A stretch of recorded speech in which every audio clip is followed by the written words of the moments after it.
तो hi welcome to Odia टनर। तो तुम टे भाविल आम तो छोट थे आमर कौटे भी गोटे प्रेसर नाला किसी टेंशन नाला आम गोटे मजा मस्ती थी आम सांगसाथी गोटे अलग थिला काहाठू किसी दरकार नाला क्या किसी दबार भी नाला से दिन केते बढ़िया थिला।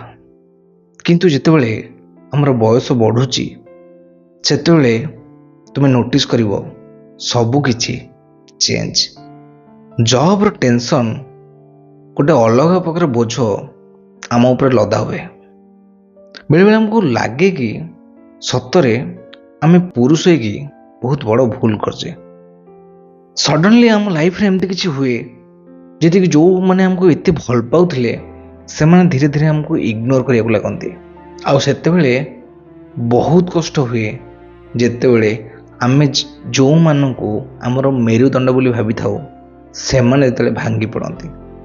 तुम देखियो जो मानक सहित तुम उठुव बसुव हसुव खेलुव से माने दिन दिन बा दिन को दिन तुमको घृणा करिया लगे।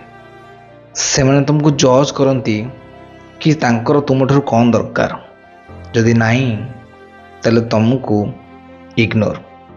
तो शेष तुम पाखे दुईटा ऑप्शन, आइदर से प्रॉब्लम को तुम्हें ग्रहण कर नहले सेकेंड ऑप्शन से प्रॉब्लम सहित तुम लड़िया को चेष्टा कर और निजको एमती बदलाओ जमी से समाज चाहिए भी तुम सहित आखि सहित आखि मिलैकी देखिपर। आउ शेष सब कड़ा सतटा है ए दुनिया हारी जाइए लोक प्रति सबुठार निष्ठुर। आउ एइटा भी सत कथा जोटा कि तुम पाई खुशी खबर कि तुम पाखे भी पावर अच्छी ए दुनियार ए कड़ा सत को बदलैबार। कहीं ना लाइफ स्टार्ट्स विथ वाई। तो तुम्हें कौन करिवो?